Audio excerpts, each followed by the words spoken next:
Welcome to Talk Cosmos, the show where Sue Rose Minahan and her panel of guests bring you insightful conversations to awaken consciousness for soul growth. Come journey with us through astrology's energetic cycles and get ready to understand your path in the cosmic roots of the stars.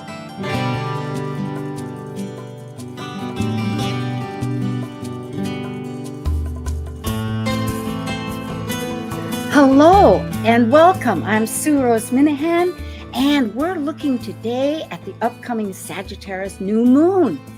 And the title of our show is Helping Chaotic Growth. But the fact is, this new moon really wants to just help guide and nurture our actions, and they're transformational times. That's no surprise. Everybody knows that. It's just, how do we understand it and how do we look at it and what do we do about it? So let's find out, because we're ready for archetypal symbols. Synthesizing the new moon consciousness through archetypal Sabian symbols, numerology, lunar mansions, tarot, and astrology, all together illuminating a new moon vision story. This is your Archetypal Symbols panel. I'm Sue Rose Minahan, founder of Talk Cosmos since 2018. I'm an evolutionary astrologer, consultant, speaker, writer, vibrational astrology student, Dwarf Planet University graduate, Kepler Astrology Toastmasters Club charter member. I have a fine arts music degree plus a certificate in jazz. I'm an artist, musician, and certified color energy life coach. Especially, I love mythology and esoteric philosophies. I'm Elizabeth Liz Muschett, a professional astrologer, intuitive, numerologist, and tarot reader. I'm a certified sacred healing counselor, providing nurturing, in-depth consultations for individuals and couples.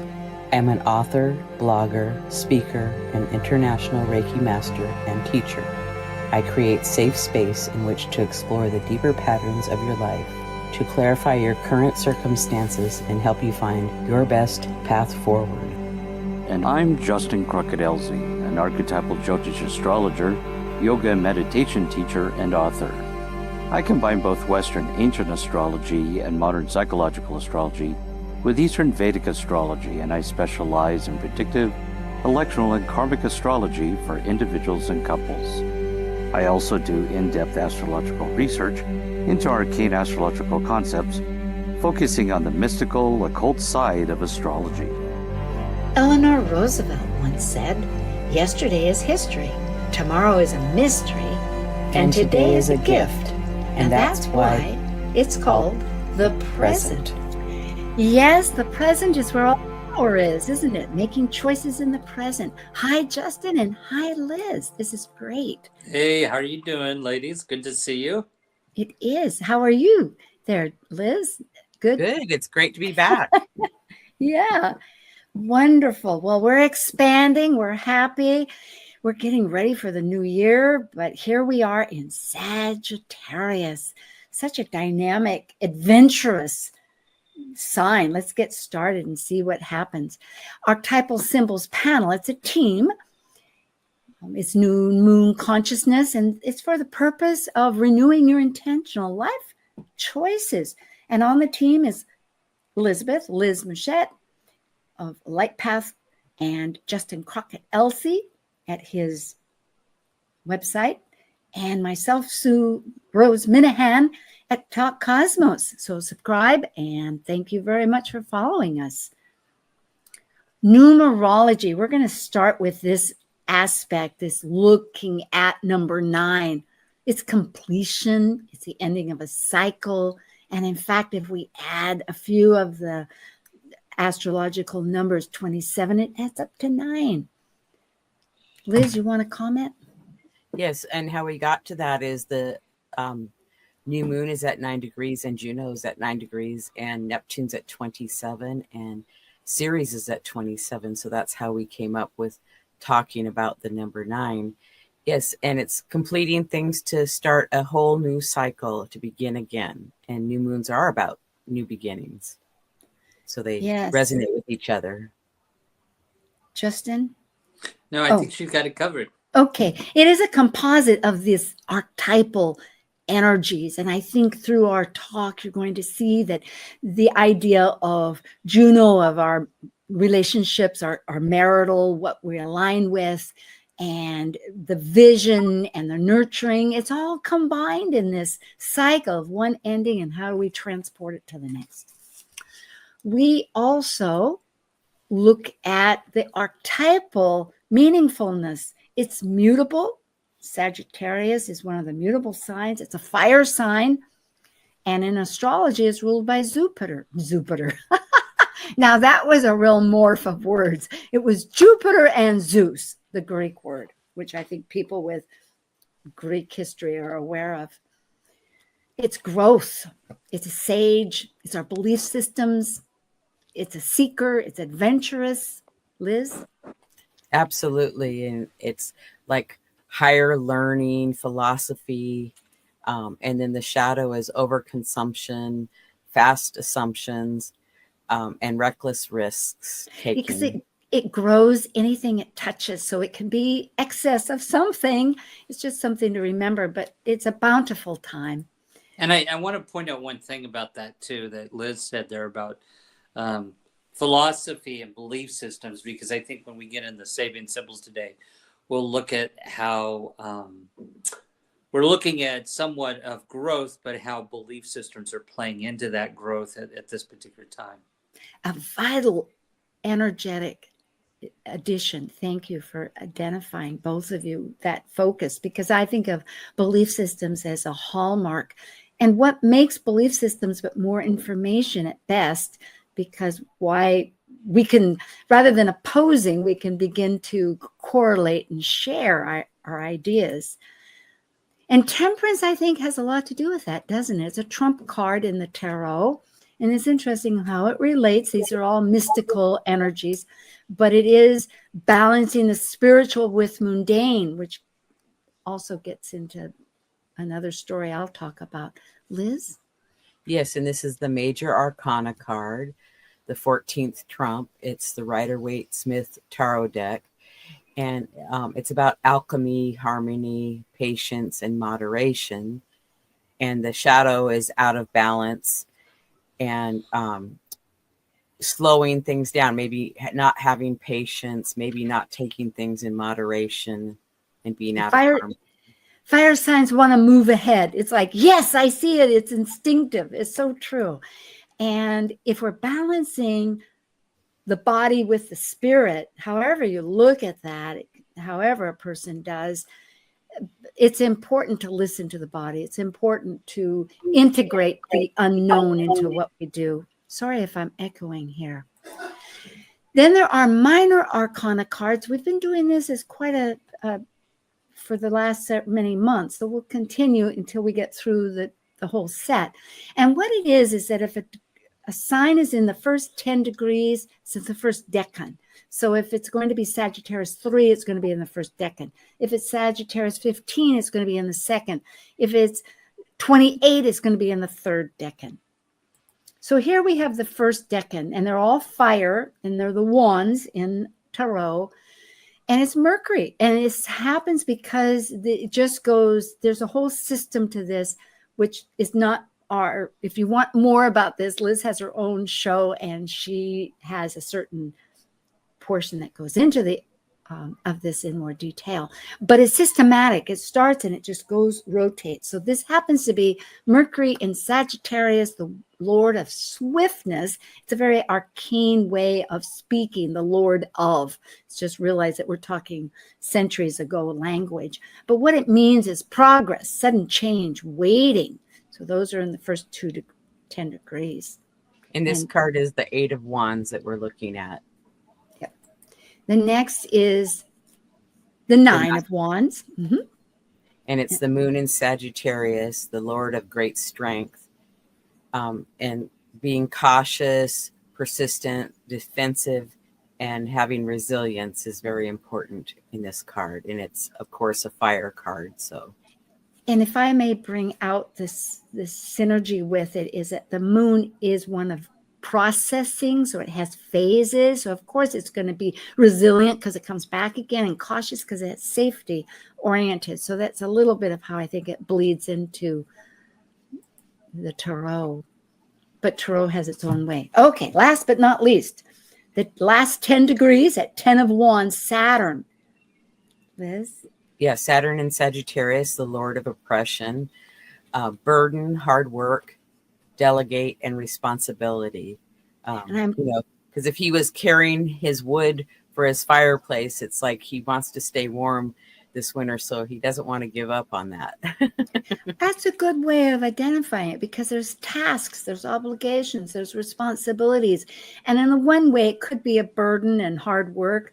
But on the other hand, if we focus on responsibilities and find a purpose to that, it can bring joy, it can bring meaningfulness and reward. So just to share with people, we're not ever saying it has to be one way. It's just a language here.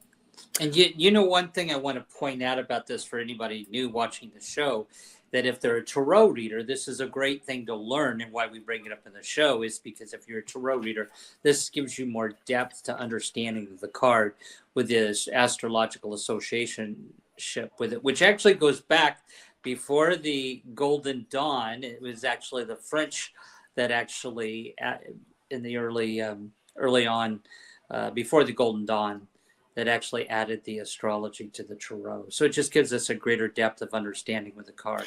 It is. And I think there's many ways. Myself, I'm embracing it because it all adds towards the idea of what Sagittarius is. And as an archetype, it's something that has many facets and many branches of support. And this is one, and whether that responds to people or not. So yes, I thank you. That's good. So then we have the Jyotish lunar mansions, or the nakshatras, and in the Western astrology, it's called the lunar mansions. And so what these are basically looking at the fixed stars within the constellations that the moon is currently going through. And every lunar mansion or nakshatra is broken down into 4 padas, or 4 sections.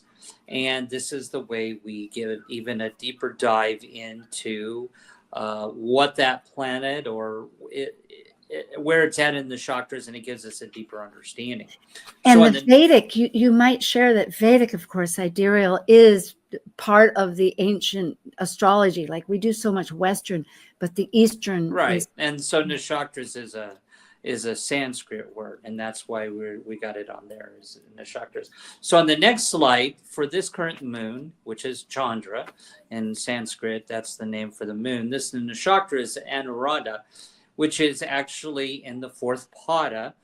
And the padas are always ruled by a certain element. And the fourth pada, or 4th section of this, is always ruled by water. And this pada for this particular lunar mansion is ruled by Scorpio, and the ruling planet is Saturn for this. The ruling deity is Mitra, which is the god of friendships and partnerships. And we're going to see, we've already talked a little bit about that today. We're going to see how this moon, this Sagittarius moon, is relating to friendships and partnerships. And it's a very esoteric type of moon with the power of worship. And of course, the symbol is a triumphant archway, and the basis above and below is to ascend and descend. So really, this is the star of success. And this god is connected with partnerships and strives to be a friend of everybody, and good partnerships and relationships. So as we get into the Sabian symbols today, we'll see a little bit of that. And this also kind of relates to what we were just looking at with the Temperance card and the balance and the polarity between 2 things here. It's a very polarity that we're looking at here. Sounds advantageous for our energies. Thank you very much there.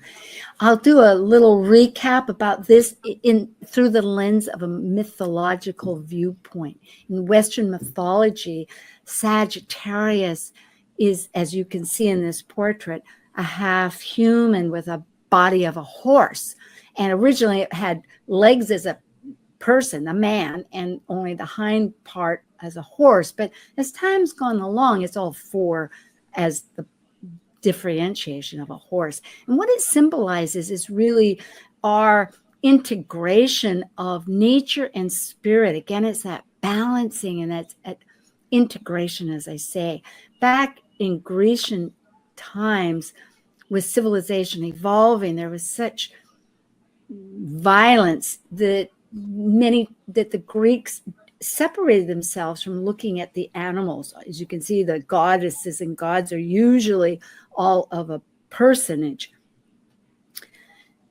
In the story, Chiron, there are various Chirons. Well, there are not various Chirons, Sue. Sorry about that, folks. There are different kinds of centaurs. And Chiron himself was the child of Saturn. Most interesting, along with the Nakshatra, because the others are the grandchildren. They're really children of Ixion, who is Pluto's brother. And Pluto in mythology is one of the brothers along with Jupiter.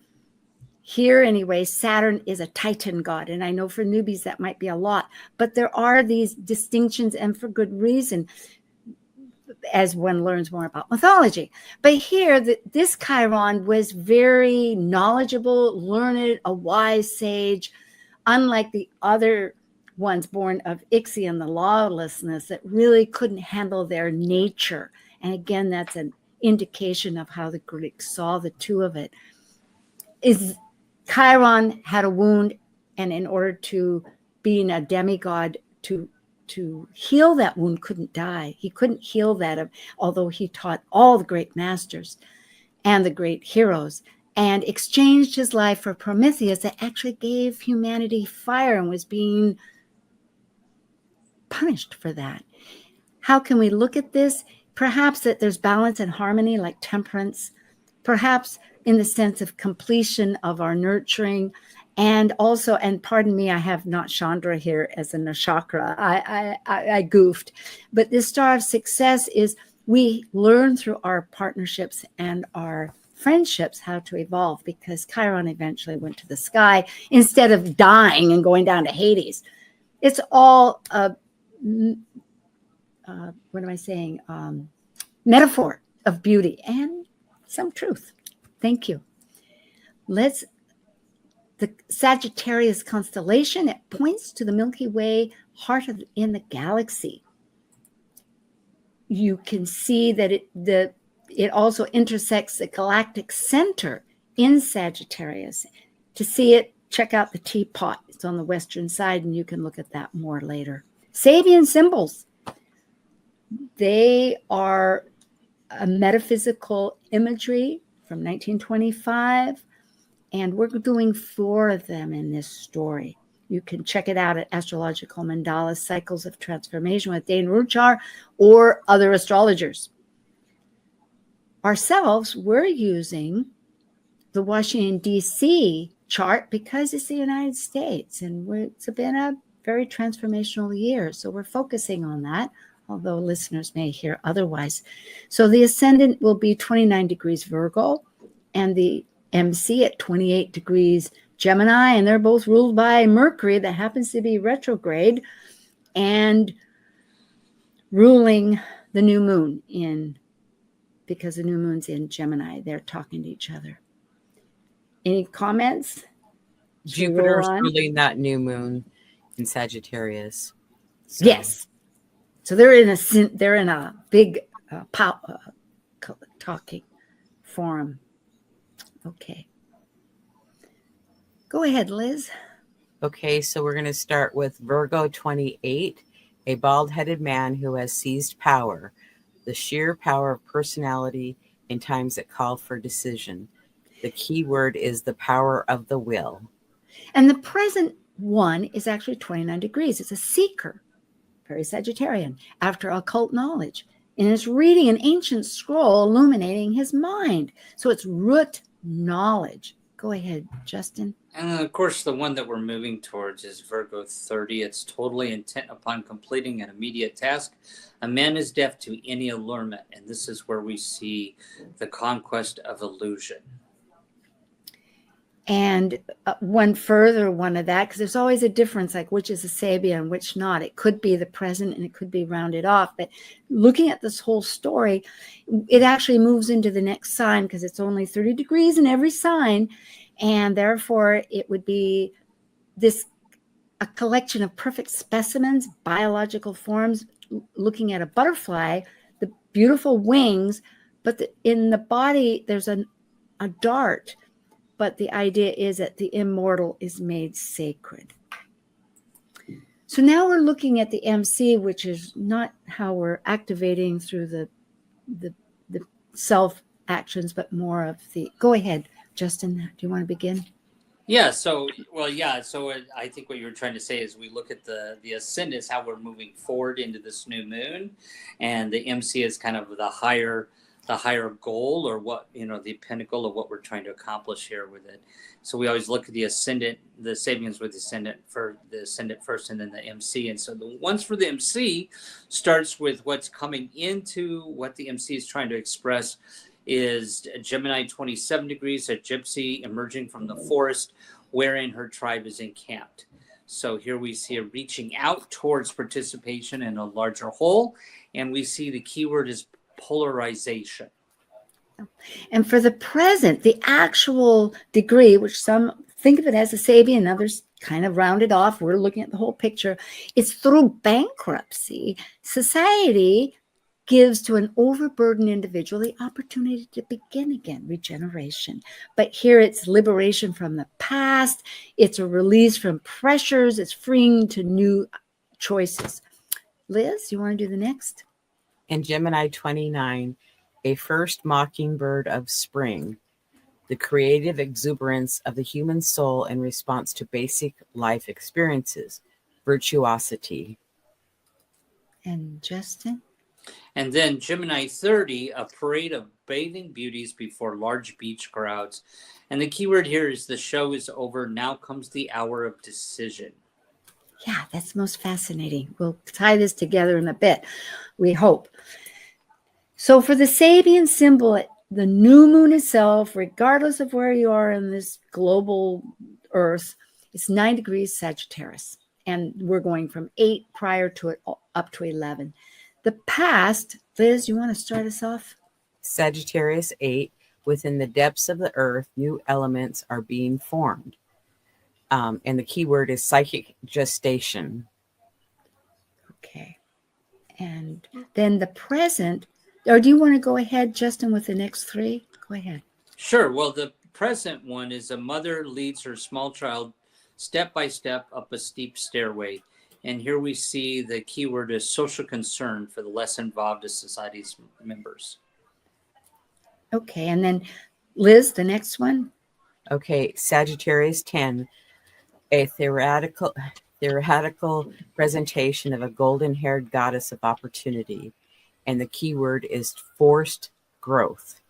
Yeah, it has a lot to do about dramatizing greatness when, that we do have motivations, ambition. It's kind of an intriguing metaphor here.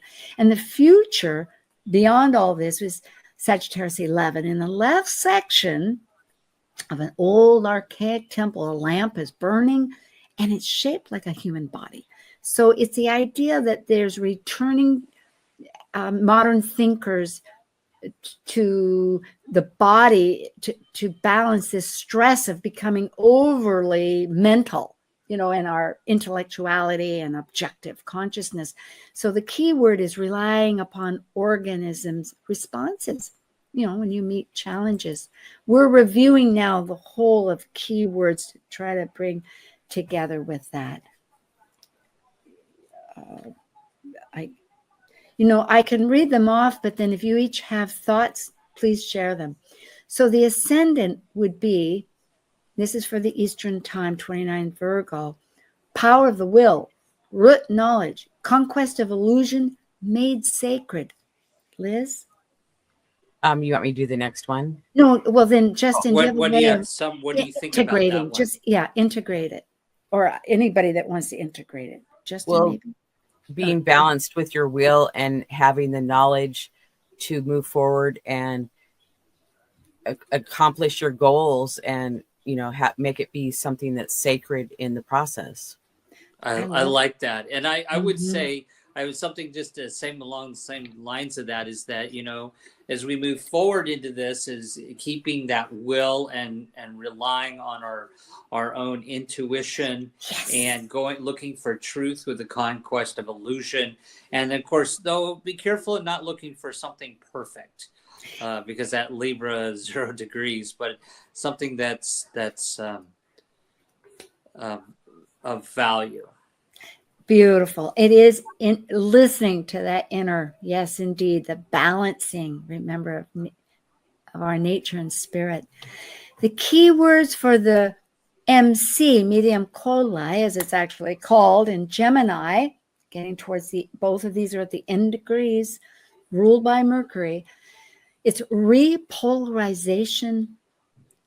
Remember, both Mercury is in retrograde right now too. Liberation from the past, virtuosity, and the show. The show's over. Right now is the hour of decision. Either of you want to come up with some interpretation? Go ahead, Liz. Finding a new balance or reorganizing and liberating from the past or letting the past go to move forward. And, the past is gone. And so it's like now just to begin again and start over. Right. Like we're starting with a new I agree. station here. We're expanding. We're doing the same thing, but we're incorporating in order to make it real. Yes, Justin. Go ahead. No, I agree. I couldn't say it any Well, then better. how about doing the last 4? So we for the new got moon? psychic gestation, social concern, forced growth, and relying upon orgasmic responses in the body. So this one, to me, I think is what this new moon is talking about. And this is kind of coming from what I've seen in people's charts when we look at these and what it plays out in particular things. Psychic gestation means really kind of incorporating the lessons we've learned so far. You have to really incorporate them into your psyche, into your, really, how we say,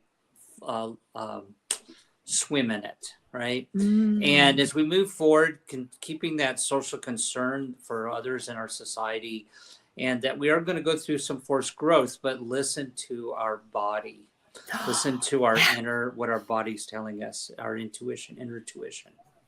Ground and remember being connected with reality and what is right in front of us, the present, right?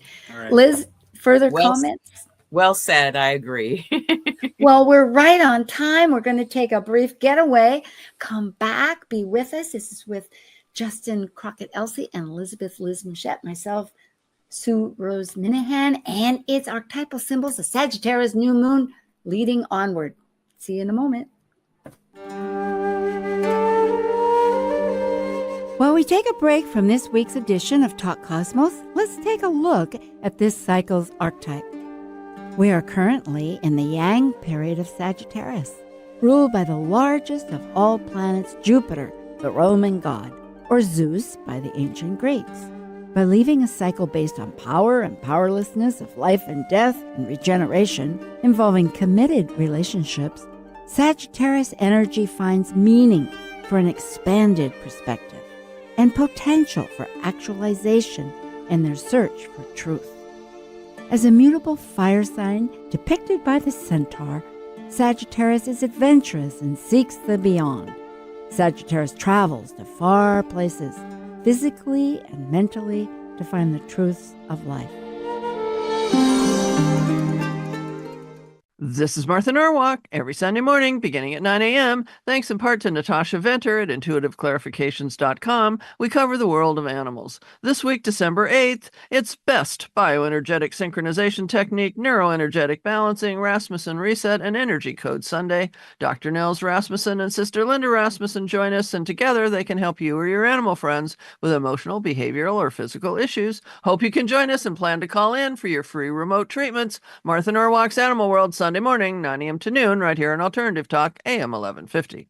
Talk Cosmos brings insightful conversations to awaken consciousness for the soul growth with hour-long programs every Sunday at 1 p.m. Pacific on KKNW. Talk Cosmos weekly programs are also available to watch live on the Talk Cosmos YouTube channel and Facebook page. While you're there, make sure you click the like and subscribe buttons so you get the full Talk Cosmos experience. Or if you'd rather listen to the show archives with audio only, the entire podcast collection since 2018 is available on most podcast carriers. And to find out about upcoming programs, sign up for the newsletter at talkcosmos.com. So grab your coffee, tea, or kombucha and enjoy the show. Alternative Talk 1150.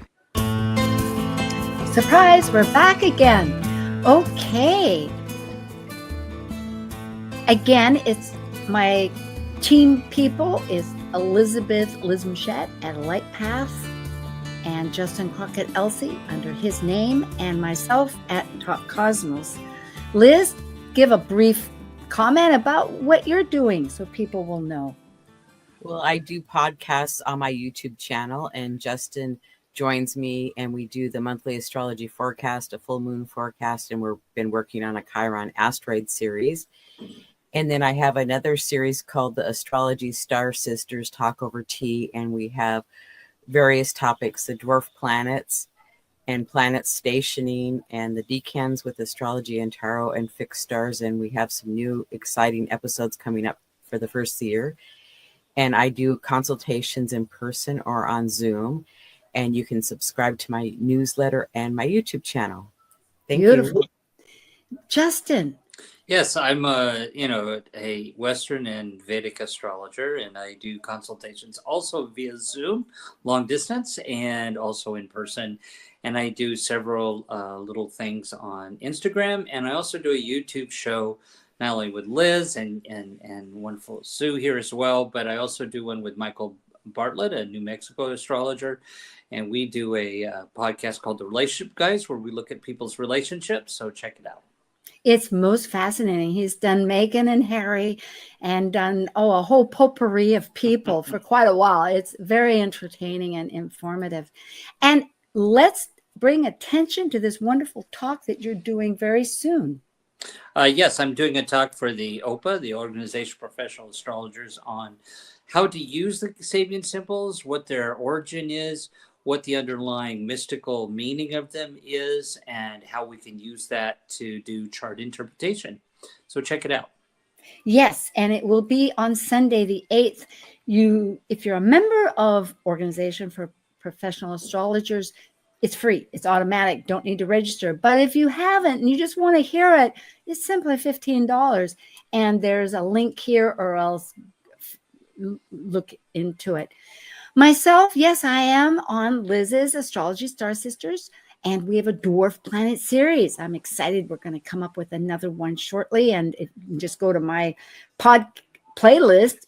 Of course, hopefully you're back over on my YouTube channel anyway, and you can check us out. And I wanted to thank Liz and Justin always for this supportive content. A review of the panels. Last week we had one about kaleidoscope visions. It's monthly, and it was giving us the 4 moon phases for the new moon. And next week will be Mars retrograde with Planet Buzz. I have a team member, Dr. Laura Tad, and then we always have a guest. And in this case, it'll be Leslie Francis, a Canadian who's a master astrologer. We're changing our format a little bit this month because it is at the end of the year, and you will be able to see Liz and Justin again on the 15th and then again on the 17th, because it's on 2 stations. But it will be about the whole year, going back and forward. It's going to be a special about new moons and what we perceive in many ways. It'll be quite dynamic. And for the solstice, I have a special that's on every solstice and equinox about vibrational astrology. Linda Barry's a master astrologer, an instructor and a researcher, an author, and she gives a wonderful messages about what you might anticipate to understand the themes, the pattern and themes for the upcoming season. It's always fun to hear. And then we'll have an end of the year special, but I'll tell you more about that later. This particular well, the new moon, the Earth rotates and it changes depending with wherever you are. Your chart's going to have a different ascendant. But at Greenwich Village, not Greenwich Village, Sue, but in Greenwich, London, in England. Oh, muddle mouth here. It's early in the morning at 6:21 a.m. So here you go. You can look at it from there. And just know that Earth spins from west to east. Also, astronomically speaking, some of the planets orbit outside the sun's path. And in that case, we look at it as though they're independently acting out. They are free to do what that sign wants to do as that individual sees. And we call it out of bounds.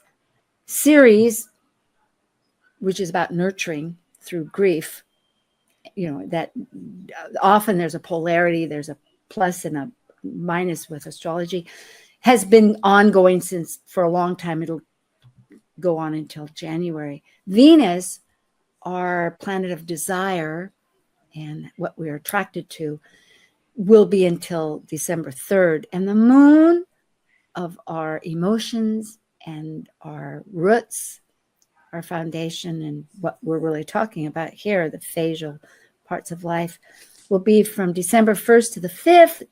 They go in and out. It's going to be out of bounds for 10 years, but it comes and goes. And it'll be the 14th to the 18th. And then it'll be after Christmas, the 28th to January 1st. That's a lot of info, but here you can always go back to these slides and check it out.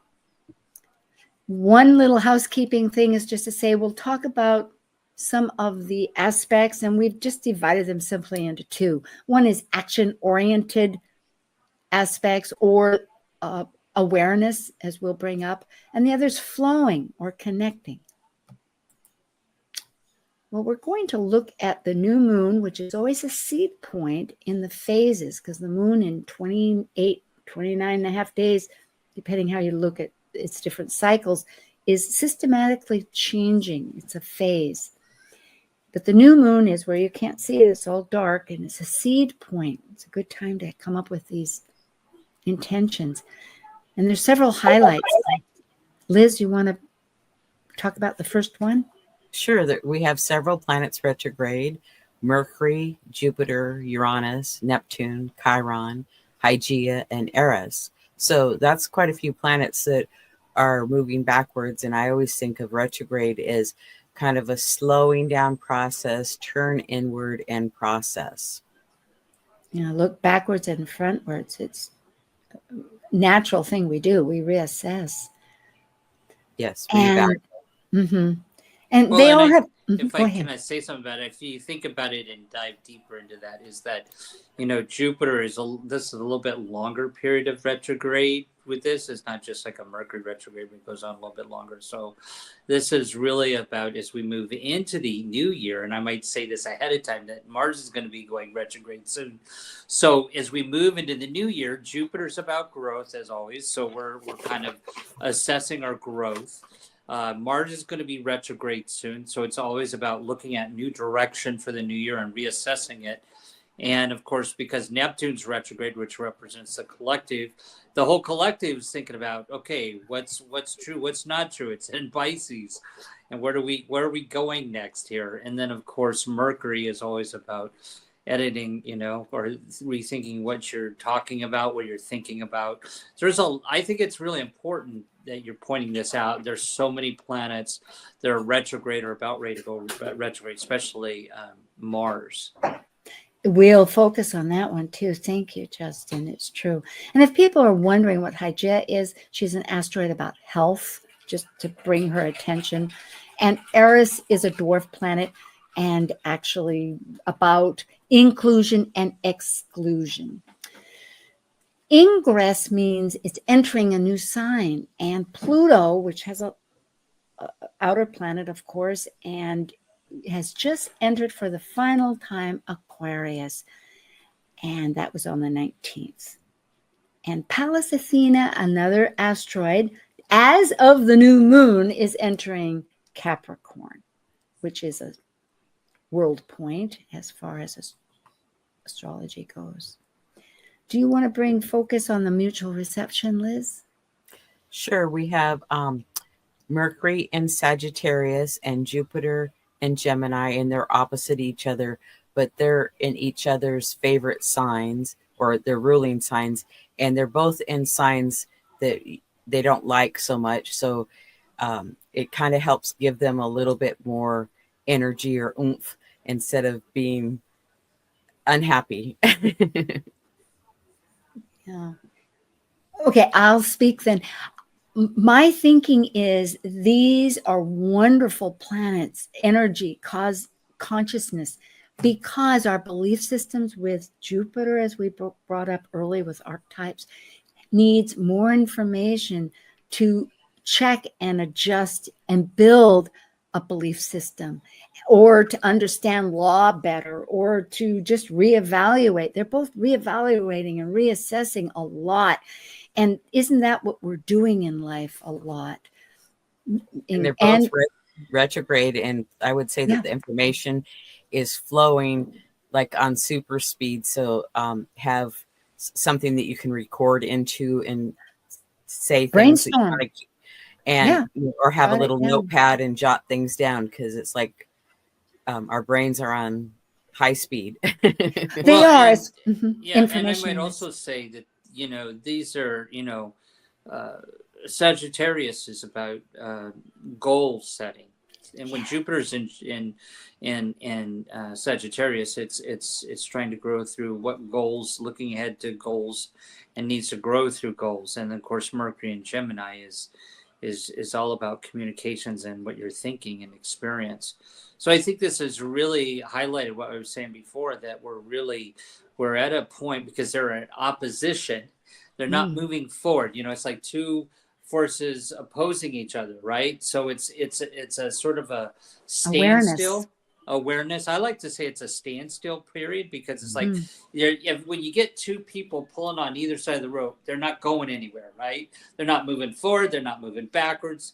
They're just, there's a static, and it's actually an evaluation point, I believe, and where we're evaluating where we go next, and how we're going to, this is also relates to optimism, or the lack of optimism, and how we're going to grow, and what we're going to think about, and how we're going to conceptualize as we go forward.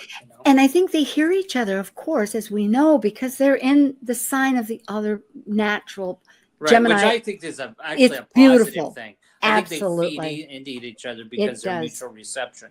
Yep, this is it. So Mercury, look at the chart to get the details. The reason I'm bringing it up is, as we've noticed, we're in retrograde right now, and it will continue until December 15th. And that happens to be the Gemini full moon. It'll be in early Sagittarius, 6 degrees and 24, which interestingly trines the United States North Node. So it's kind of interesting. And again, bringing point that we've been pulling at, and that is that Mercury in Sagittarius is in mutual reception. So they're really having a great dialogue. This here focuses on the sun and moon aspects itself. And there's two major aspects that we can really look at that are working. One is a T-square, and that's where the sun and moon is opposing Jupiter of our belief systems, as we might say, and everything it represents. And it's working to get activation with Saturn that represents our responsibilities, our accountability, our what's really essential. And interestingly, the real point of this is that Jupiter and Saturn are at a square the second time this year. They're approaching. This is the first time since 2020. It's a time of whatever it is. Anyway, it's we're really working on the growth versus contraction. That's the two of them. Like how far to expand and what's really necessary, and how are we internalizing all that. Yes, and this is the second time that they've been square, and they'll be square for a third time. So it's like a reevaluation period of like, okay, what in December of 2020 did you set out to do? And what part of that is working and what part isn't? And how do we make adjustments to make it work better?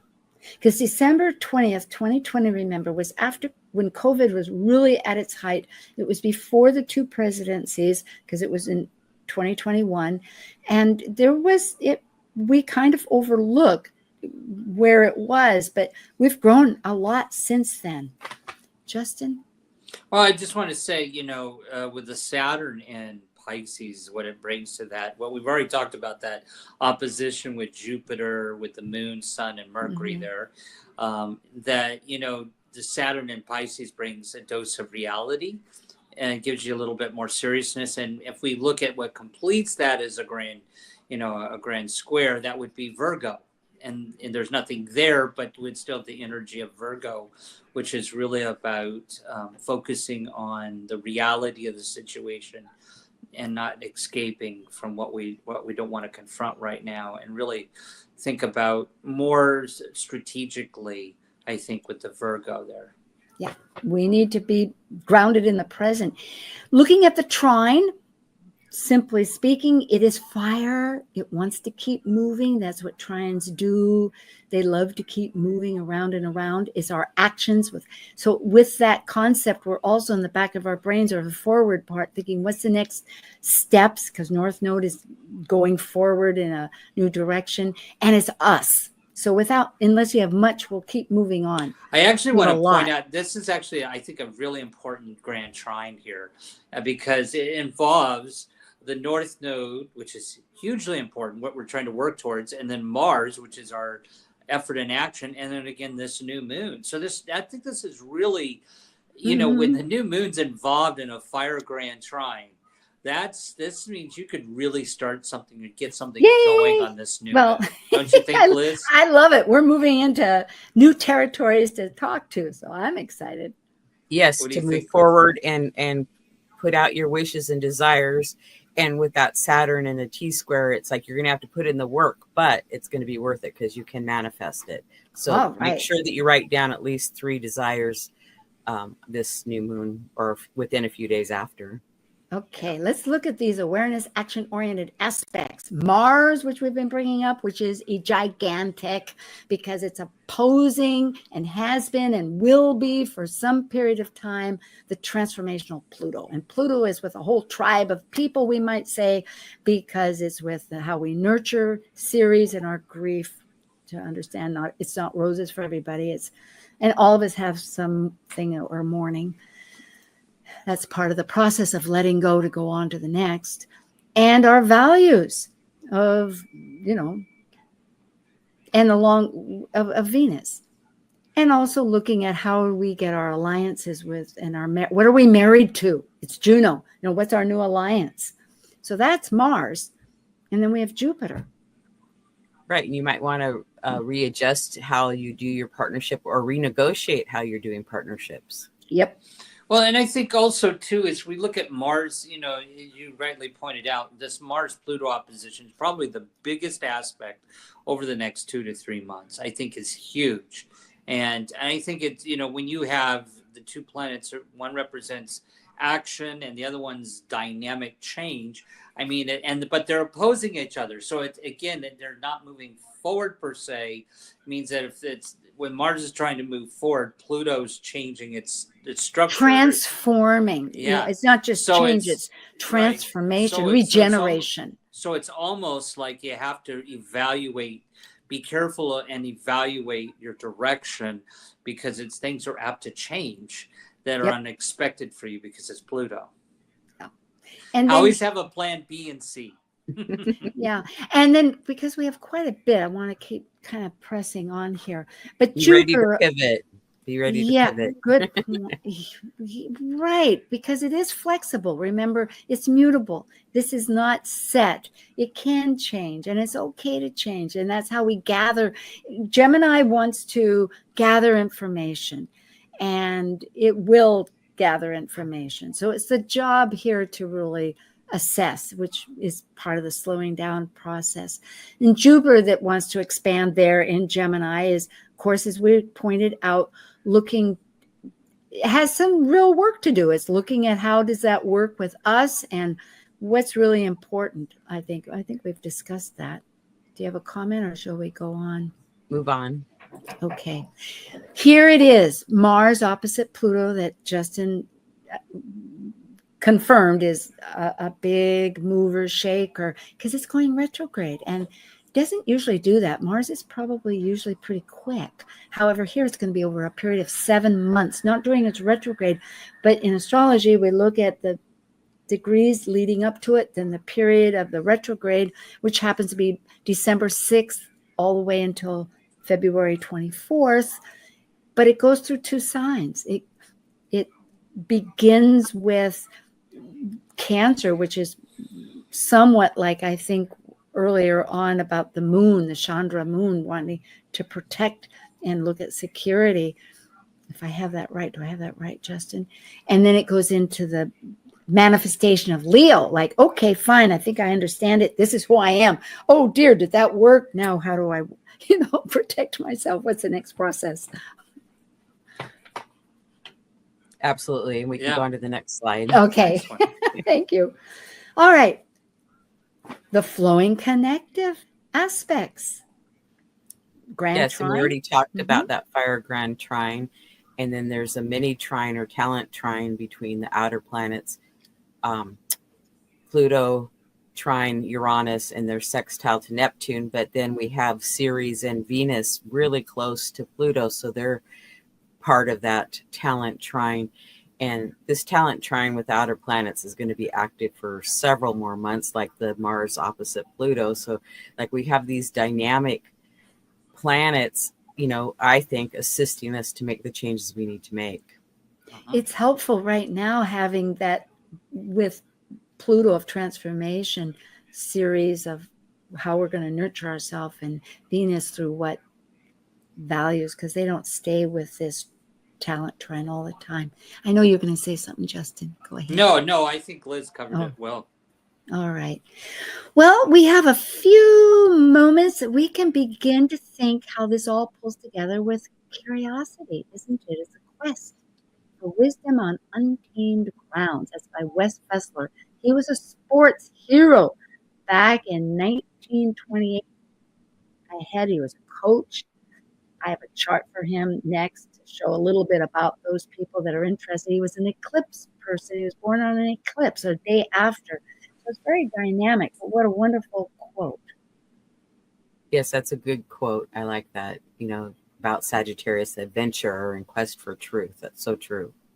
Yeah. And this is really just to tie ourselves up here, Justin. We've got 3 minutes to talk about what does this all mean to us? Where are we all going? What's it all based on? Well, I think it's good to go back to the Sabian symbols. It's really kind of what the sort of the bottom line is today, and what was around it. We're in a period of growth, and to listen to our bodies and our inner voice and our inner intuition as we go forward. Absolutely. And integrating that part of our nature and the spirit by listening to ourselves rather than external things, realizing that we are a healer and a strength within ourselves. And we can get to that galactic center, the wholeness of our existence, of what means meaningfulness. Right. We're all moving forward. Yeah. Here, I'll show you this chart because I was curious, like, who was this person? But he's a great sports person. I know that he was a 3-star and a 4-star, and he was a coach, Phi Beta Kappa, a brilliant person. And and he was an eclipse person, right day before there was an eclipse at 6th degree Cancer. But how that relates here, if one even looked at it, and for those that want to love astrology can look at this a little more clearly, because Mars was at 25 degrees Cancer, which will be part of this retrograde that we're experiencing. And I just want to thank people for joining and signing up for Talk Cosmos. and there is a playlist. So let's talk for a moment. We have a few seconds. Well, and people should tune in about next week for your show on Mars, and then Justin and I are going to do a show on Mars on my channel too. So there's lots of information. There is indeed. And then we'll be back on the 15th. So I thank you very much. We look forward to these expanding times. Yes, getting down to the nitty gritty. Blessings. Have Until a great next Thanksgiving time. too. All right. Thanks. Thanks, Okay. Sue. Thanks, Liz. Or it was a Thanksgiving. That's right. Well, on to the next. We're in the season. All right. See ya. Thank you for joining an insightful conversation on Talk Cosmos, the show where Sue Rose Minahan and her panel of guests awaken consciousness by connecting soul growth patterns with astrology's energetic cycles. Be sure to tune in next Sunday, 1 p.m. Pacific Time, to continue your journey through the roots of the cosmic pathway.